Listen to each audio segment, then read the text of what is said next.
Hey guys, Will here. So today we're going to be checking out an absolute beast of a sim racing motion setup. This is the Qubic system QS-220-PL 3 degrees of freedom motion system. Now, as I'm sure a lot of you guys that have been watching the channel for a while would know, we've been running a full motion setup similar to this on our daily driver sim rig for a number of years now. We've tested out a couple of different systems here on the channel over the years as well. Now, personally, I've never tested a system before that has more than 2 inches of total travel. This steps it up to a whopping 4 inches. So in today's video, we're going to find out what an extra 2 inches feels like. Let's go. Okay, so before we kick off today's review, firstly, a big thank you to Qubic System for sending across this gear for us to check out today. Now, we will also be cross-comparing against some of the other motion systems that we've tested in the past here. So it's important that you know that this is sent to us under the same conditions as all the other gear that we test here at Boosted Media. So what that means is that there's no external influence. Everything that we're going to be talking about today is purely just our own observations and our own opinions, and they don't get to see the video before you guys do. Now, if you do decide that you want to pick this gear up or anything else that you see in today's video, we will have some affiliate links in the description box down below. That's an awesome way of helping support our work here at Boosted Media at no additional cost to you. We don't have any sort of financial relationship with Qubic System themselves, but we will have a couple of reseller options available down there if you wish to use them. Obviously, there's no obligation to do so. So the QS-220-PL comes in a couple of different configurations, and these are the same actuators that they actually use in their far more advanced hexapod type systems. You can have a look on their website to see some of the absolutely crazy things that Qubic System do. Now, another important thing to understand here is that Qubic System is actually a part of Motion Systems, who also produce a lot of the motion setups that you see from companies like Next Level Racing. So there's Seat Mover, their 2 degrees of freedom motion rig that we tested just a little while ago as well. Those are all actually produced by Motion Systems, the same guys that actually build this stuff. So because this same hardware is integrated in quite a few different configurations, it is, I guess, what you could call a modular system. So they have a 2 degrees of freedom intro set, which uses 1 control box, obviously the controller module that we'll see later on too, and 2 actuators. And then you have a pivot bar, and the rig actually pivots around on that pivot bar. So adding the second module here with the additional 2 actuators gives you the sensation of heave in the rig as well. So not only can the rig move from side to side and front to back or pitch and roll, it can also heave, and that gives you the sensation of going over jumps, bumps in the road, and that pit of your stomach feeling when you go over a crest, all those kinds of effects that you miss out on with the 2 degrees of freedom. Now that said, we did actually find that having the actuators configured behind the rig on that Next Level Racing setup actually did give you quite a good sensation of heave still. Now, unfortunately, they haven't sent us across that pivot bar to use with this particular system, so we can't test that out for you guys. But given that this system is so much more expensive than that Next Level Racing Motion Plus, we'll definitely be making some comparisons throughout today's video in regards to that as well. So talking about pricing, I should give you the pricing of this system. Make sure you're sitting down for this, it ain't cheap. So the 2 degrees of freedom intro setup with the 2 actuators comes in at €5,000. That doesn't include any shipping or taxes or anything like that. They do have a pretty well-established distribution network around the world too. So there'll be some links down in the description, as I mentioned before, to some of our partner resellers, but do your own research there, make sure you're getting the best price. Obviously, it is a big, bulky, and heavy system, so you are gonna wanna make sure that if you're buying one of these, you get your hands on it in the most logistically sensible way possible. Then when we step up to the 3 degrees of freedom extended set, like what you see here, that steps the price up to €9,700. So really, really, really expensive. If you need the mounting brackets like what we have here as well, which you're gonna need some sort of mounting solution for this, you're looking at an extra €80 per pair for those two. It did actually used to be 60 euro per mount, but they've actually dropped that price now, which is one thing that I'm happy to see. Now, just to give you the point of reference here, comparing this to something like the D-Box G5 that we reviewed recently as well, again, link down in the description, that came in at €7,100. So still extremely expensive, but nowhere near the price of this guy that we're checking out today. So hopefully that sets the stage and sets what our expectations should be going into this review. Now let's go in and take a more detailed look at the hardware and get this mounted up on our Track Racer TR120 sim rig. So let's take a moment now to actually go through what we get inside the 3DOF kit and kind of break things down into their modular components so it all makes a little bit more sense how this all goes together. So starting off with, obviously you have your 2 packages with the 2 actuators. So you've got a huge control box here, and we'll flash some dimensions up on the screen as we go through this rather than pausing to kind of measure it all live. But big control module here, and then you've got 2 actuators connected to each of these control modules. So one will be your front and one will be your rear. Now, a couple of interesting points just to note here. Firstly, you'll notice that we've got some metal cable glands here. Everything is very well shielded, and you'll see that when we go through the internals in just a minute. But everything is kind of hardwired here, so you can't actually disconnect these and move them around, which is similar to what we see on the D-Box, a more industrial kind of way of doing things. Now, the advantage of that is that it does reduce the number of failure points or potential failure points, as opposed to, you know, things like Molex connectors, which can wear out over time. You could argue that this may be over-engineering for, you know, the context of sim racing, but that's up to you guys to decide. Obviously, you are paying for the privilege of having this kind of quality, so there's no question about that. Large actuators here as well, and if we flip this guy up onto its side, you'll notice here the mounting points. So there's actually some little Teflon or nylon or plastic spacers actually built into those mounting points, and they're little M8 bolts which will go in there. So you're not going to be able to mount these directly to your rig without some sort of a mounting bracket. Now, remembering again that these are a modular system, so there's a lot of different options which are available. And one of the things, if you look on Qubic's website, is they actually do sell a standalone platform which has the 4 actuator system built into it, and basically a platform for the steering wheel which actually connects off the top of these actuators, and then a pedal plate and some mounting rails for the seat and whatnot. So that may actually be a really good option for you if you don't already have a sim rig that you're wanting to mount this to. So it's worth checking that out. Obviously, again, it is pricey, but it does, from what I can see, at least look very, very clean. But if you do need their mounting brackets, then this is what you're going to be purchasing. So these are, as I said before, €80 for a pair of 2. And there was a little bit of damage present on these. We did unwrap them. It isn't shipping damage because these were actually very well packaged. But you can see there the powder coating is just kind of flaking away there. So, I mean, for 80 euros for a pair, you don't really want to be seeing that kind of thing. It looks like there's some oxidization or something there that maybe is causing that powder coating to flake. But obviously that's not the kind of thing you want to be looking at every single time you get in the sim rig. 3 of the 4 mounting brackets that we have here all had that same kind of problem going on. So definitely some quality control improvements that could be had there. But basically the way these work is you can imagine these parts are going to bolt on to the actuator itself through these 4 holes here. And then on the inside here, we've got a series of M8 mounting holes with 40mm spacing between them. So if you've got a 4080 sim rig, you'd be using 2 of them, 4120 and then 4160 with the 40mm spacing between them. So all that's going to happen is you're going to bolt this to the side of your rig, and then the actuator is going to slide in and you're going to mount it on those 4 points. So pretty simple. But yeah, I'd be lying if I didn't say that I was disappointed for the price to have those manufacturing defects. And I really do think, again, talking about price, the kind of price you're paying for something like this, I do think that they should include these for free if you need them, because I mean, you're already paying a huge amount of money.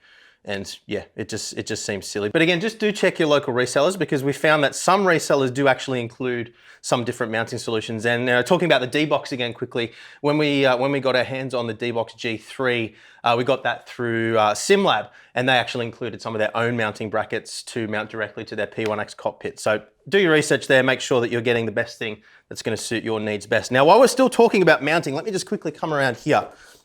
One of the things that was really great about the D-Box G3 from SimLab as well is they actually included a mounting bracket for these control modules that allowed you to basically mount them underneath your rig and not have them sitting on the floor. Now you'll notice on the side of these boxes there are actually some mounting holes there, so there's some threaded inserts which you could actually mount this to your rig with, but there's no included brackets or anything like that. Now obviously, you know, it's not designed to be used with any one specific sim rig outside of their own platform, which we discussed just earlier. So it makes sense that there isn't provision for that, because they can't account for every single rig that's out there.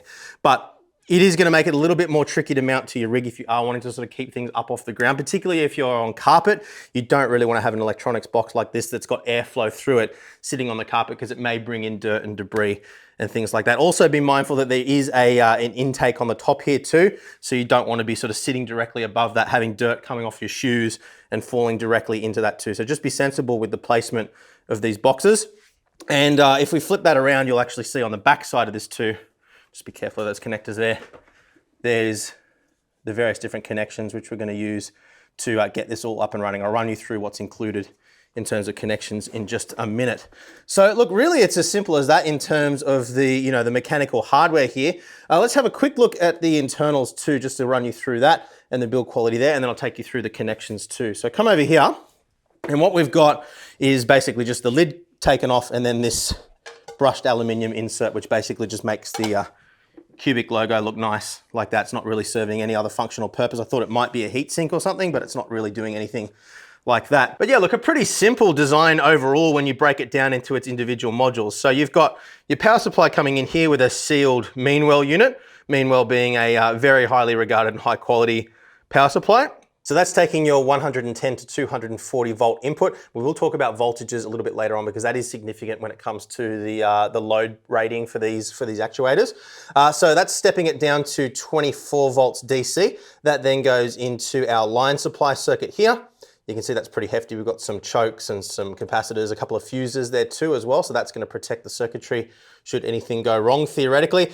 Also worth pointing out here as well, you can see the extents they've gone to ground everything throughout the entire chassis as well. We're not going to go into a ton of detail there, but you can see the quality for yourselves. Even the lid here is strapped on and grounded too. So then over here we have our logic board. You'll notice that all of these circuit boards actually have motionsystems.eu stamped on them as well. So they are all their own proprietary design, which is always a nice thing to see. They're not just using off-the-shelf, obviously off-the-shelf components, but not off-the-shelf PCBs. It's all their own design. So this takes the inputs and data from the other modules, as we'll see in just a minute, and does all its logic stuff, and then passes that out via these RJ45 connections to the driver boards for the individual actuators. So basically, this is modular as well. You've got two logic boards here. We're not going to go into all the details on that now. You can see down here, there's a massive aluminium heatsink sitting on top of the power delivery circuitry on each driver board, and then the power is distributed down through these connectors into the individual actuators. And you can see there are some little ferrite chokes on each of those going out as well. So obviously they've put a ton of effort here into grounding and electromagnetic interference to make sure that you're not going to have any issues. Now, we've never actually had any issues with anything that we've tested ever at Boosted Media with EMI, but we will obviously let you know if we do come across any issues with this. I don't think we will though. And yeah, then you can just see a couple of braking resistors on the sides here as well in their own little cages, which are actually bolted to this aluminium piece here. So maybe it does have a bit of a heat sinking effect when it's all bolted together, but yeah, we'll let you know if anything gets excessively hot when we're using it a little later on as well. But yeah, absolutely nothing to complain about here in terms of the design and how this is all constructed. Obviously, you would be expecting to see the best of the best when it comes to build quality at this kind of price point. But looking in here, all the terminal blocks are screw type terminal blocks. You can see the individual cables have all got decent lugs on them as well, so they're not just twisted wires shoved in.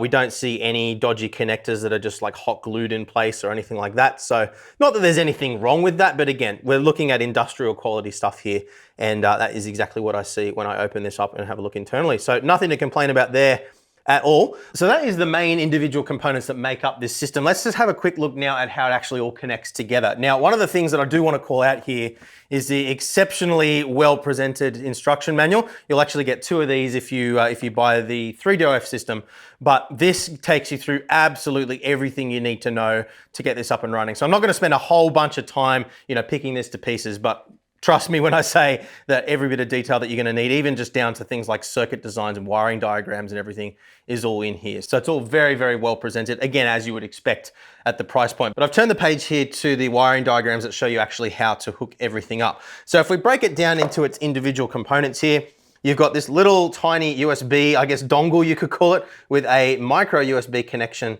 on this side. Surprising that it's not USB-C. In this day and age, but it is what it is. You can see it's an aluminium bottom and top plate and a 3D printed enclosure. Again, for the price, 3D printing isn't something that I expected to see, I'll be honest with you, but I mean, it's a functional piece of equipment. It's probably going to be tucked away and you're probably never going to look at it again, let's be honest. So nothing to be too upset about, I don't think. But if that kind of thing bothers you, just so you are aware, it's not fully aluminium. You've got a couple of IEC power connections, and those do have ferrite chokes on them as well, and depending on where you're ordering for, that will determine what kind of plug they include. So they did actually include Australian plugs for us, which is nice. Many of the things that we get sent these days don't actually come with Australian plugs, so that was a nice little touch there. We do tend to run out of these cables over time.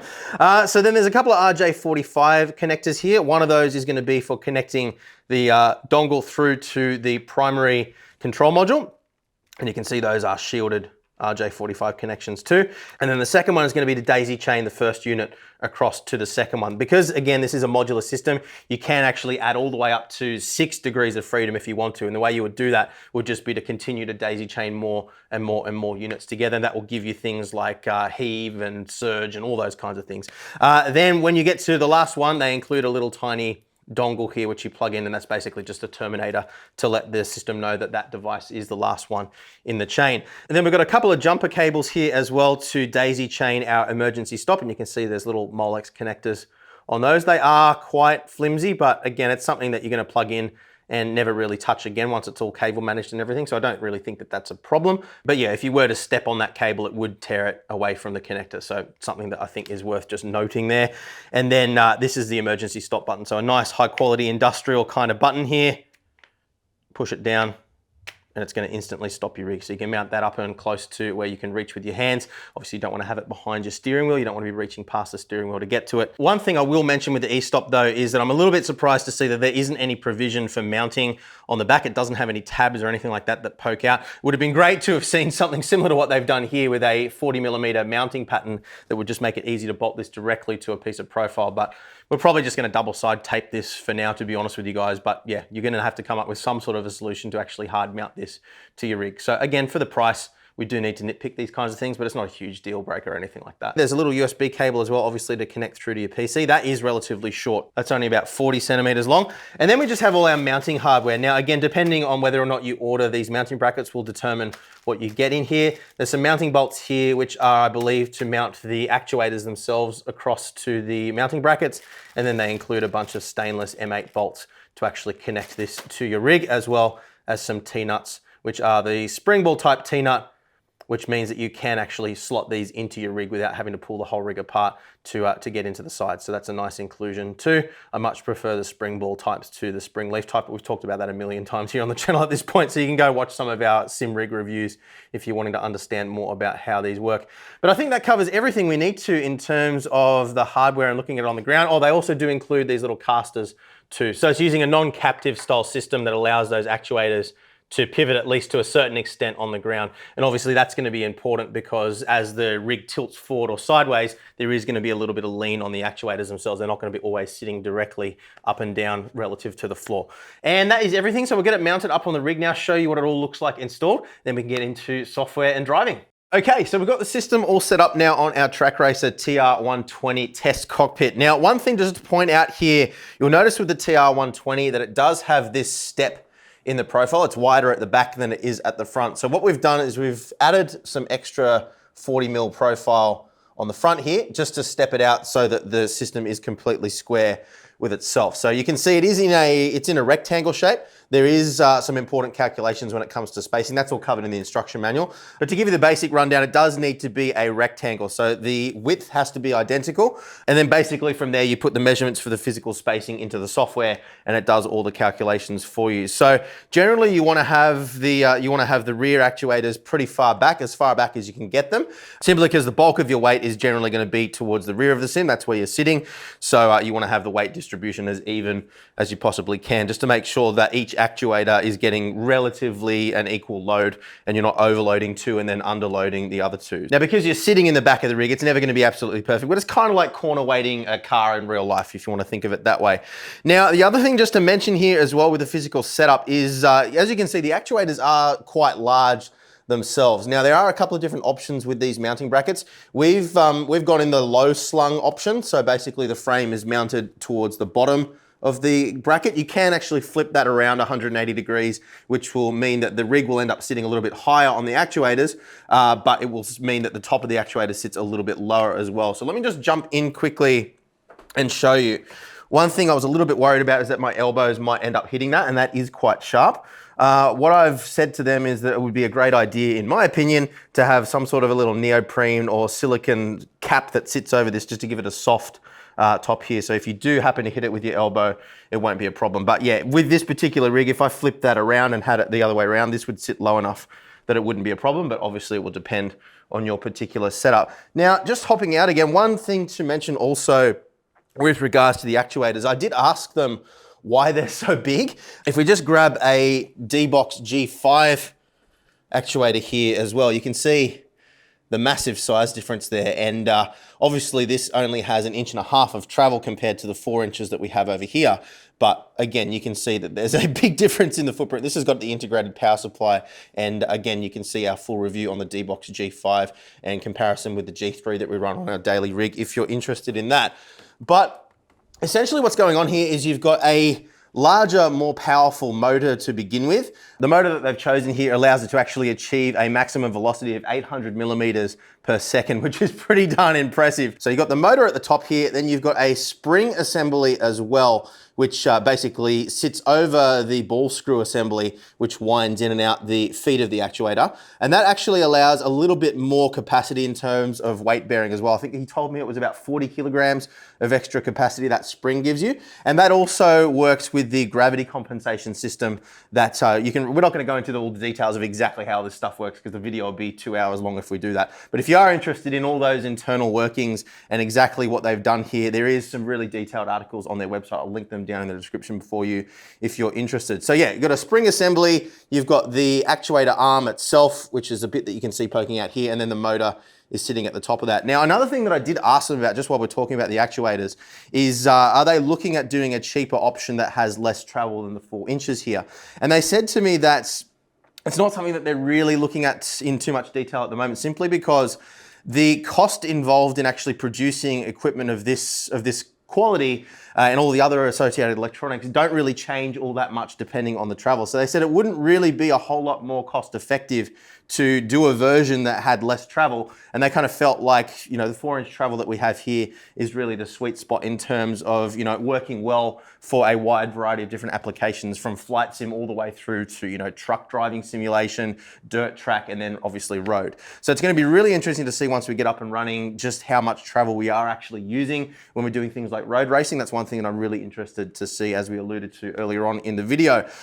So in terms of layout, yeah, basically, you've got your 4 actuators there, you've got your 2 control modules as we saw before. Now there's a couple of little dip switches on each of the control modules that just tell it what position it's in. And then inside the software, again, I'll show you this later on, you just tell it which actuator is in which position, and it all is very straightforward. So yeah, we didn't have any issues at all in terms of the assembly and get everything up and running. We just installed the software and it was all good to go. One thing you do just need to be really careful of is that these do actually go very, very low down to the ground. It actually caught me by surprise the first time, and I very nearly squished one of the control boxes. So you want to make sure that you have them out of the way or mounted up underneath the rig so they're not protruding down lower than the profile. And obviously if you've got the front actuators moved further back as well, you're going to have the front of the rig dip down quite low when it goes in its fully front down position. So again, just making sure that you don't have any cables or any control boxes or anything like that that might get crushed or damaged underneath the rig, making sure that all your cables are free. Now, because this is a test setup, we haven't put a lot of time into cable management and things like that, but you get the idea of how everything kind of works and how you can route the cables around to get into a good position. So let's jump in now. I'll take you through the software and then we'll get into do some driving.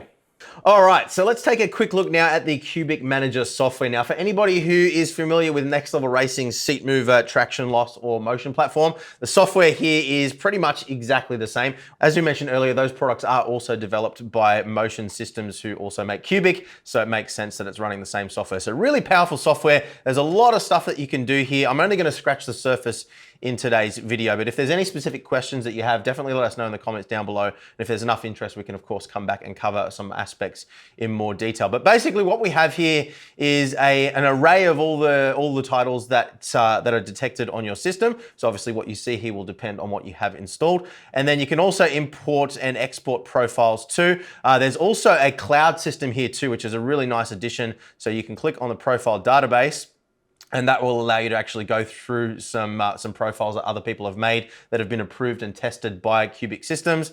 And you can then import those in and use them as a baseline to fine tune to your own personal preference. So that's really cool. It does also auto detect the game that you launch as well. So you don't have to go in and switch profiles. And I do really like, in particular, coming from the D-Box system that I run on my daily driver rig, I do like that it's only one software package that you have to install here. One of the things that I don't like about D-Box is that there's multiple titles that you have to install. You kind of have to go into different areas to do different things. And it can be, well, once you get your head around it, it's fine and it's easy and it kind of just all happens in the background. So it's not really a problem, but this is a lot cleaner. So I think it's worth just pointing that out to you guys. So first time that you fire up the system, it's going to run through a calibration process. There's a little tab on the right-hand side here called Action Center. That's going to pop up and let you know anything that you need to do to get everything up and running properly. So firmware updates, software updates, configuring all the titles that are installed in your system as well to actually work with this. A lot of that can happen automatically. You just click a button and it does it. If there is any manual configuration that needs to be done, it will tell you exactly what you need to do there too. And I haven't had any issues at all with getting things up and running and working with any of the sim titles that we have installed here on this list. So that is all really good. And then we also have a tools and diagnostic thing here as well. So again, this will run you through the basic setup process as a wizard the first time you fire up. But just to give you an idea here, there is a configure tool which you'll need to run. And this is what we were talking about before, where you have to tell it the physical position of each actuator. So I'll just quickly show you this. At the moment, we're running a 4 actuator system. We click next, and this is where we put in those measurements as well. So we've got the width in millimeter between the center and center of the 2 sides, and then the length from front to back. The stroke is locked at 100 millimeters or 4 inches, and then we have to choose the layout that we have here as well.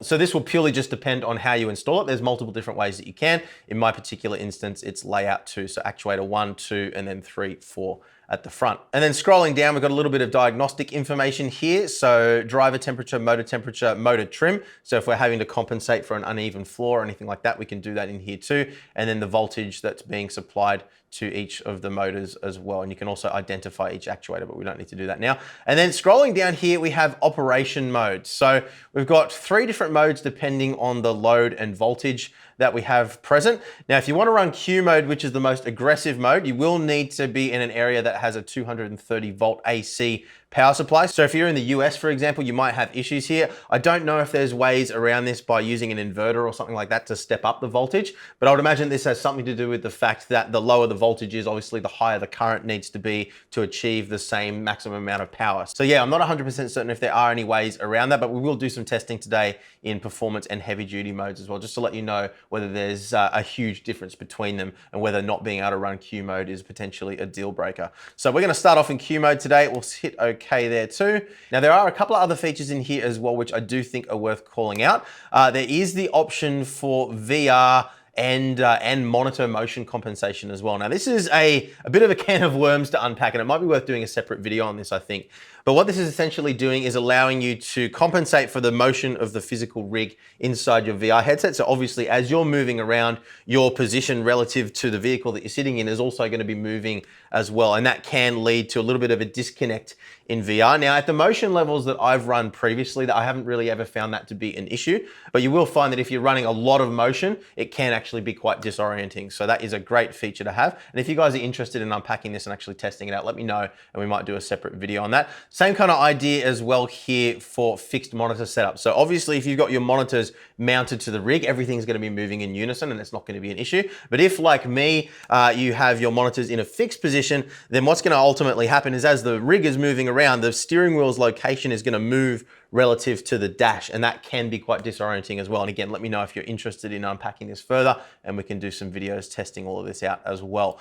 So then we basically just get into the actual configuration of the motion for each profile that we have loaded here. So as I mentioned before, you can load in your own profiles. I'm just going to click on the default iRacing profile for now and give you a basic rundown on what you can do here. So you can see here, everything is relatively well explained. It gives you a nice little visual representation of what's going on too. We've got controls here for our overall gain, our overall sharpness. So that can kind of be thought of as a master control. And then as we get down through the list here, it breaks it down into individual aspects of the motion. So body roll intermittent, body roll sustained, body pitch sustained, vertical G-force, longitudinal G-force, lateral G-force, weight transfer bias, road harshness, side slip, and whatnot. So that's all related to the physical motion or simulating the sensation of what the car's doing through the seat of your pants. And then you also have a tab here for special effects too. So one thing that these actuators can do is also simulate things like engine vibration, road texture, and basically replace a tactile feedback system. That's something that I've really enjoyed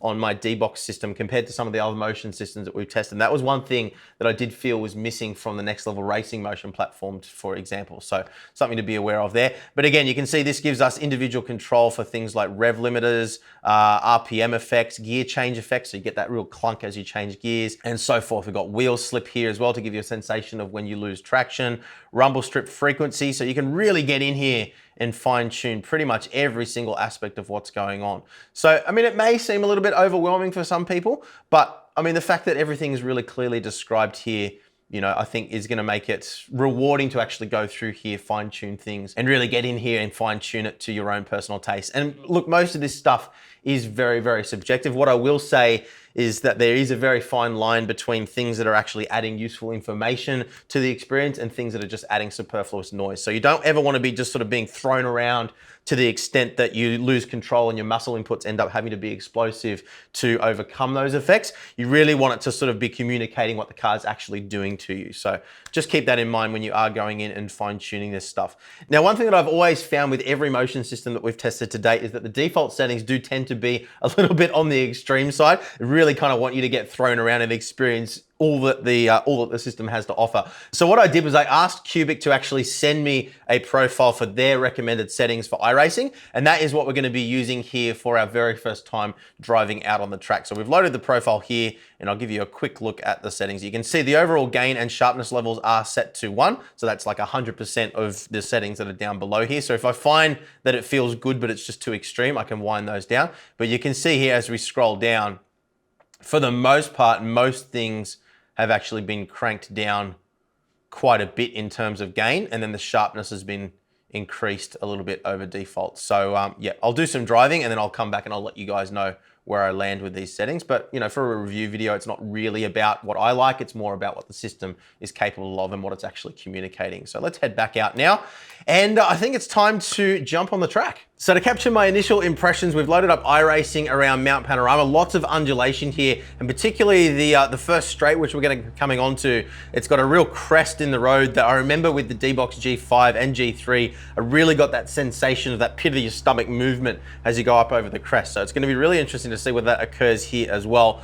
Driving the Ferrari 488 GT3, pretty stiff chassis, so we should feel a lot of vibration and movement through the rig. Obviously, we will be testing out some other stuff in today's video too, but just for initial impression, I thought this would be a good starting point. So I'm going to activate the motion now. Okay, so we're going through the calibration. Whoa, okay, all right, I've got engine vibration now. So immediately, just that engine vibration, you really get a good sensation throughout the entire chassis, not dissimilar from what you get with a tactile feedback type system.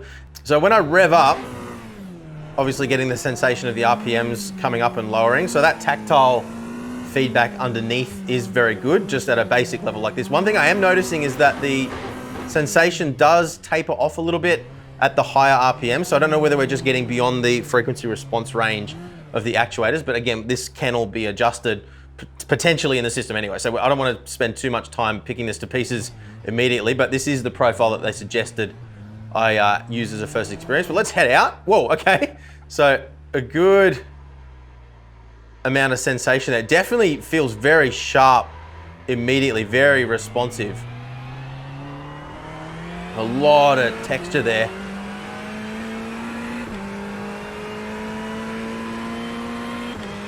The gear clunks feel really nice as well. They've done a really good job of that. Going over the little crest now. Okay, so yeah, it wasn't super aggressive, but that's okay. It wasn't kind of that really sort of wow kind of feeling, but remembering again, we have cranked things down a little bit in this profile. But definitely a really good sense of the surface of the road and all that. I think that the tactile side definitely feels a little more detailed than what I'm used to with the D-Box. So that is very good. I am running more aggressive motion though than I'm used to running, so it may factor into that as well. But as we crash into the wall there, it's very different from what I'm used to experiencing. But let's continue here.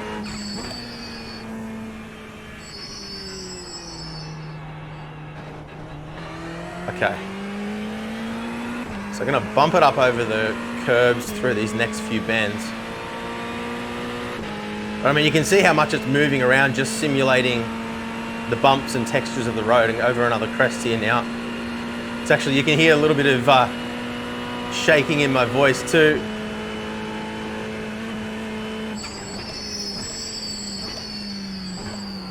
Get it turned in, there we go. Up on the ripple strip. Yeah, so I think the thing that's standing out to me immediately is just how responsive it is. Like there's no sensation of disconnect at all, even with the amount of motion that I'm running here, the amount that things are moving around. And I have to go back and have a look at the footage to really get a sense, but it doesn't feel over the top to me. It doesn't feel like it's kind of throwing me around all over the place and it's just superfluous noise like what I was describing earlier.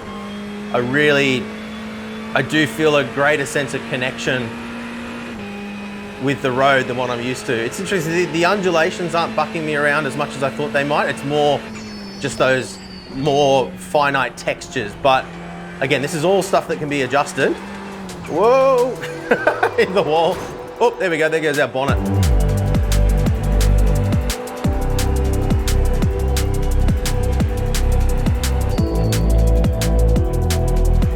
All right, so I've spent a number of hours now just focusing on this particular car, really trying to get things dialed in exactly how I like them. Where I've landed is actually pretty similar to the recommended settings, which I guess isn't really surprising. They know what they're doing and that's evident now. But what I ended up doing is just increasing the body roll just a touch over what they had previously.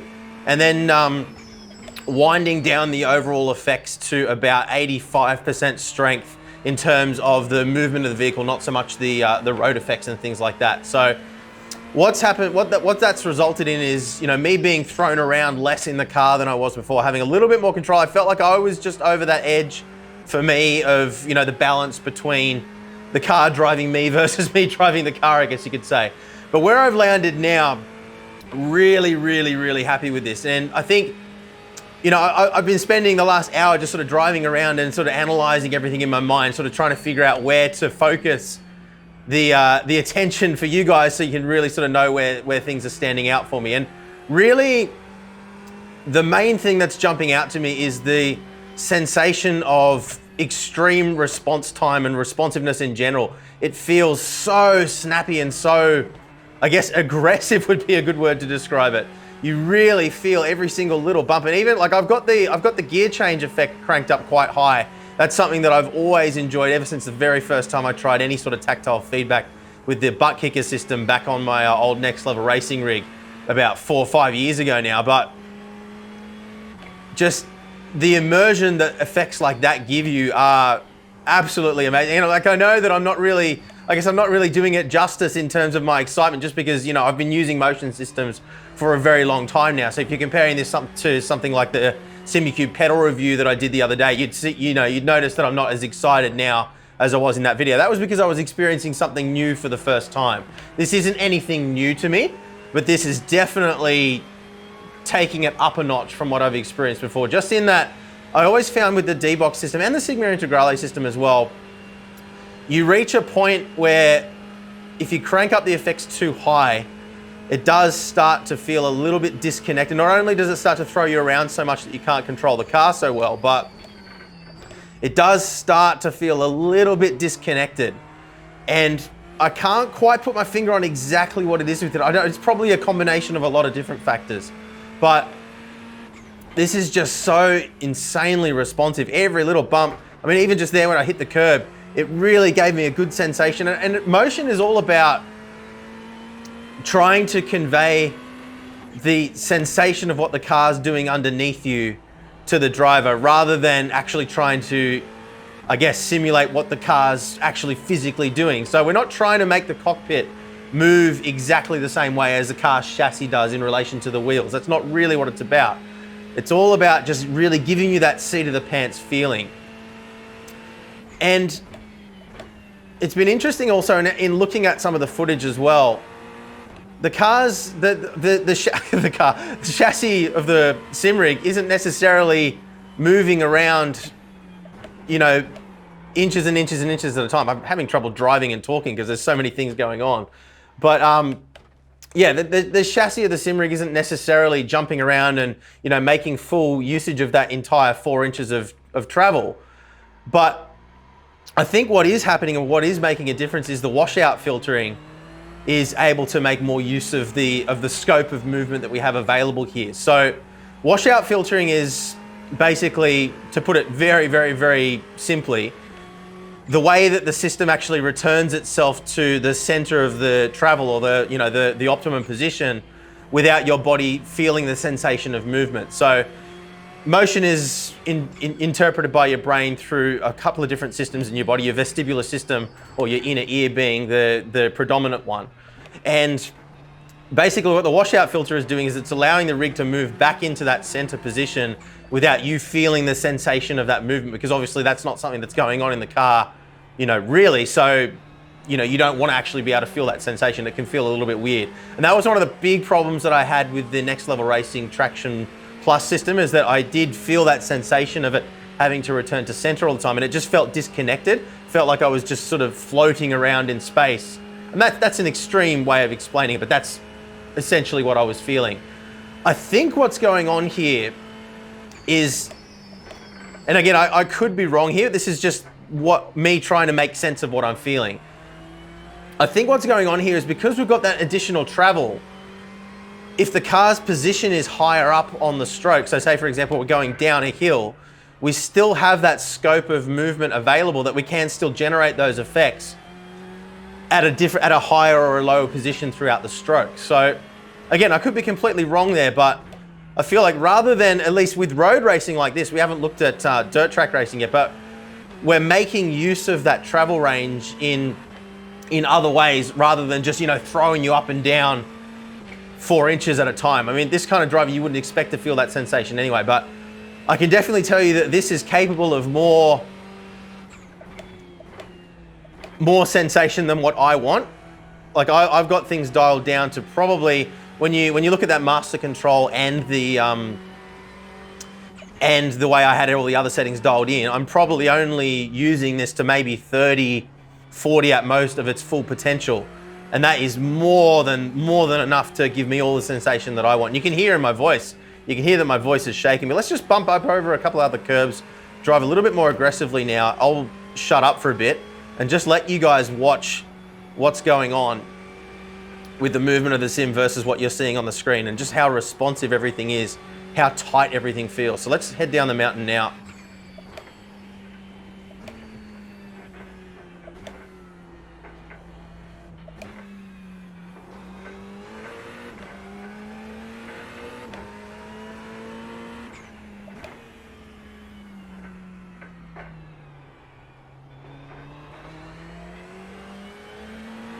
And even just pay attention to the subtle movements as we go down the straight here as well. So you'll see the front of the car pitch up a little and then pitch down. And then we're going to bump over these curbs pretty aggressively. Whoa.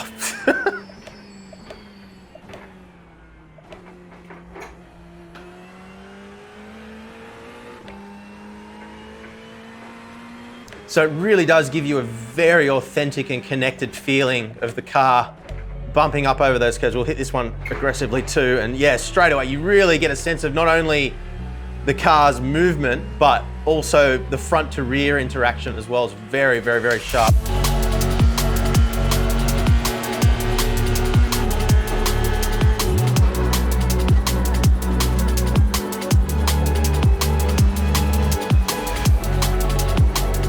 All right, so I've spent about a week now driving between a bunch of different sim titles, all kinds of different styles of driving as well, to really sort of put this thing through its paces and find, I guess, what settings work best for me and where some of the differences were between this particular system and some of the ones that we've tested in the past. Now, one thing that I always look for when I'm testing any piece of active sim racing equipment, so anything that has any form of force feedback that's actually communicating back to you, I always look for consistency between different sim racing titles, particularly with a similar style of driving. So if I'm driving driving a GT3 in iRacing and then driving a GT3 in ACC, for example, I don't want the overall experience to feel completely different between the two.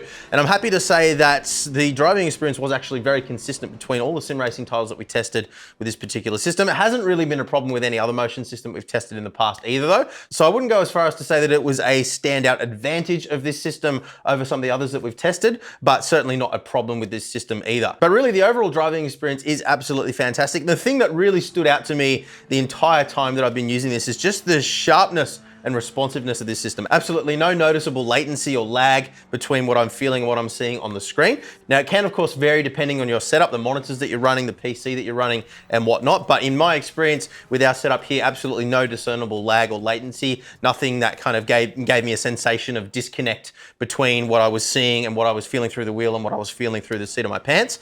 And obviously a component of that will be the inherent latency of the motion system. Now they told me that they've done their absolute best to keep the overall latency, so between the game generating an effect and you actually feeling it in your body, under about 8 milliseconds. So that is pretty darn impressive in my book. And I think that's definitely something that shouldn't be overlooked. As I mentioned earlier, when I tested out the Next Level Racing Traction Plus system, one of the issues that I had with that system was that it just always felt a little bit disconnected because, you know, it'd be having to return itself to center to generate the next effect or do what's called washout filtering. And what that meant is that you kind of felt like you were floating around a little bit sometimes. So that definitely hasn't been an issue here at all. And I think, again, it will come down to the settings that you're using. If you're really kind of having the rig throwing you around and really making use of that full 4 inches of travel, you may find that it feels a little bit more funny. But at the levels that I ended up tuning this to, absolutely no issue there whatsoever. So I think to summarize that overall, the combination between the low latency, the 800 millimeters per second acceleration that we have with these actuators as well, all those things together just make for a really sharp, really responsive, and really, I guess, energetic feeling experience. Now, we do also need to note that there are those 3 different modes that we looked at earlier as well. The Q mode being the fastest and the most responsive mode, being limited to areas that have a 230 or higher supply voltage, and also payloads under 200 kilograms. So I did do extensive testing in all 3 modes. I found that the performance mode felt pretty close to the Q mode. There may be a couple of instances, the things like where you're hitting a wall and you're really jerking a long distance very, very quickly. It felt a little bit slower maybe, but under normal kind of driving conditions, even things like rally where you are going over jumps and bumps, it didn't really feel massively different. So I was pleasantly surprised by that. I thought it might be absolutely night and day between the two, to the point where, you know, you felt like you were really missing out on the experience if you were running one of those lower modes. But not the case, at least in my experience, with the overall payload weight that we have here, which is only just a touch under that 200 kilogram limit. So maybe if you have a much lower payload, it may feel even sharper still, but that is the experience that we had there. So breaking the overall ownership experience down now into finer detail, one thing that did stand out to me and has also been an issue that I've noticed on other motion systems too, is that there isn't any really discernible difference between the sensation of asphalt textures and gravel textures. So if you're doing rallycross, for example, and I did test this out in iRacing as well as Dirt Rally 2, if you're transitioning from asphalt across to gravel and then from gravel or dirt back across to asphalt again, you don't feel a big sensation or change in the road texture. Now, obviously, if you do that in real life, most of us, I would imagine, have driven on a dirt road, and you can feel the texture of the road, the really kind of fine granular detail through the steering. You get a little bit of vibration through the pedals, and obviously the whole chassis tends to, you know, bounce around a little bit more. Now, obviously different cars are going to feel different there depending on how soft and how dampened the suspension is. But generally speaking, at least you're going to feel the difference between gravel and asphalt. So I did a couple of things. First, I got in touch with Qubic Systems and said, hey, you know, what's the story here? I noticed that there isn't really any change between gravel and asphalt. And they said that the sim racing titles that are available at the moment just simply don't output the telemetry data that's necessary to actually generate those effects. So you do feel the undulations in the road. So you feel the little bumps and, you know, you feel the car moving around and pitching and rolling, but you don't feel that underlying texture, that really granular detail. Now, they said it would be theoretically possible to add that in as a, I guess, interpolated or made up effect rather than something that's that's actually generated by the game's telemetry itself. But they said in their experience, at least working with professional training centers and building, multi-million-dollar motion setups in some cases, the general consensus has been that people prefer to have just the raw effects coming through rather than something that's artificially generated. So that stance was very much coming from a professional standpoint, a training standpoint. You might disagree with that for a home use kind of scenario. And I'm honestly a little bit on the fence about it, but I can't really have a strong opinion on it because it's not something that I've really experienced with any other system either. Now, on that note, I did also cross-check against my daily driver D-Box setup too. And look, honestly, I felt like there was a little bit more of a change between road and asphalt on that. I don't know whether maybe they are generating some effects there, but look, the difference was so small that it may have even just been placebo. So I think to summarize there, it's not really a negative point against this particular system. It's just one of the limitations that we have with motion as it relates to the sim racing titles that are available now. Maybe in the future, as we see more advanced stuff coming out, we might see that implemented. And then of course that should filter down and be available as a software update for pretty much any motion system. A couple of other smaller observations.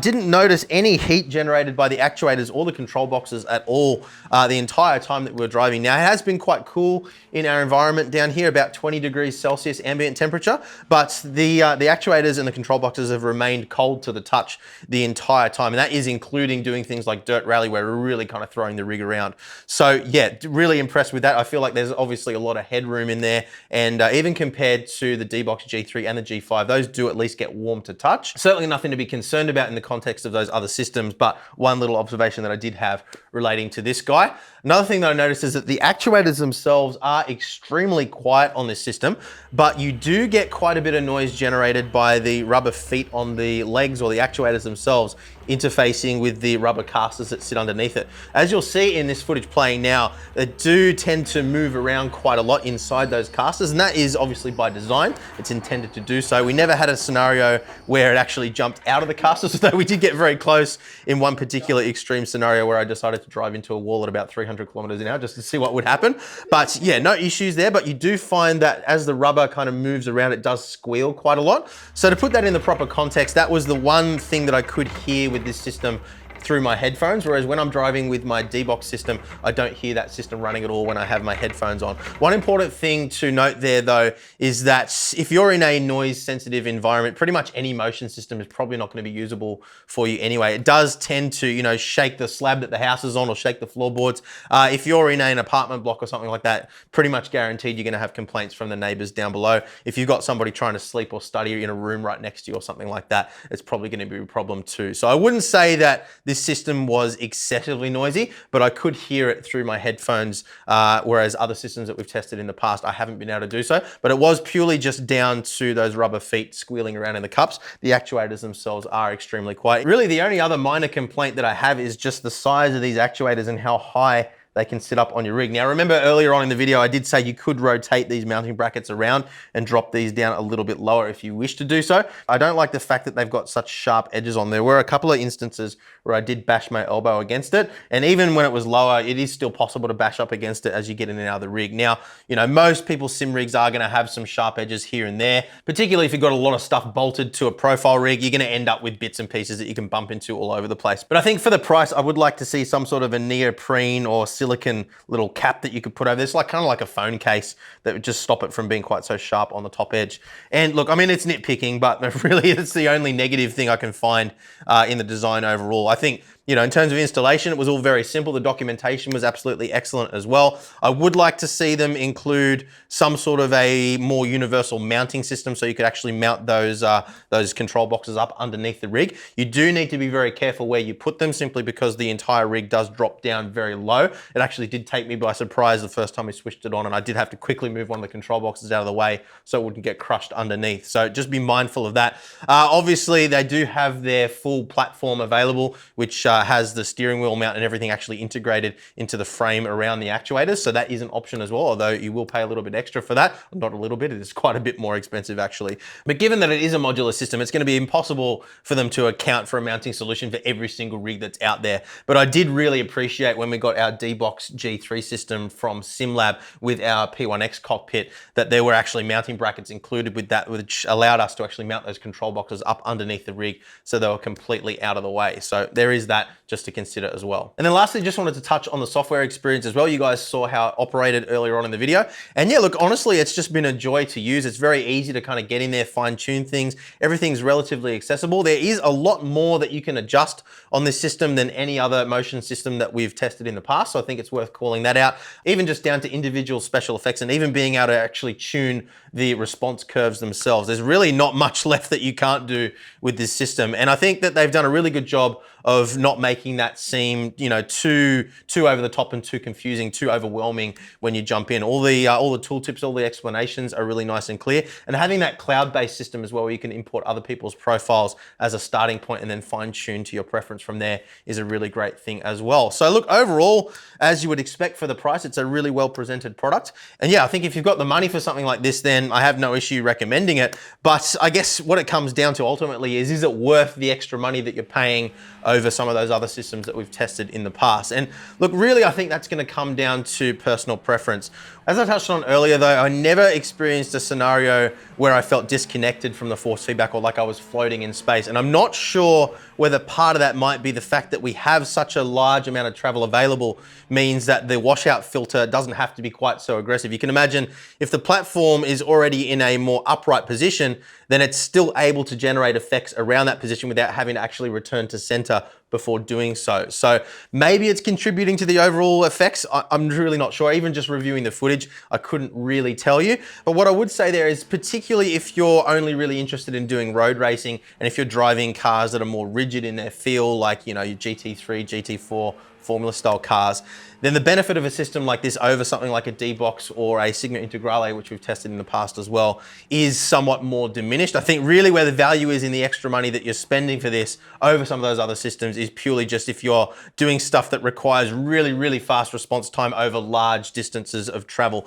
In the really finer details, although there is a slight advantage with this system over the others that we've tested, it isn't a huge difference. And I think, you know, this is starting to get beyond the point of diminishing return compared to some of those other systems too. So I think if you're focused on road racing, and you want the absolute best of the best that's available, at least out of the ones that we've tested, then yeah, this is absolutely fantastic and it will deliver that experience. Whether or not it's worth it, well, that is just an individual choice thing. And hopefully we've conveyed enough information about the experience in this video, along with our other reviews that we've done on other systems, that you're able to make a more informed judgment call now. So I really hope that today's video has helped you out. Please leave a thumbs up if it has, and consider subscribing as well so you don't miss out on future reviews like this one. And if you do want to pick up any of the gear that you've seen in today's video, there will be some links down in the description. Those are an awesome way of helping support our work here at Boosted Media at no additional cost to you guys. That's what keeps us running here. So we really do appreciate your support there if you find our content valuable and helpful. So thanks for watching, guys, and we'll see you again very soon.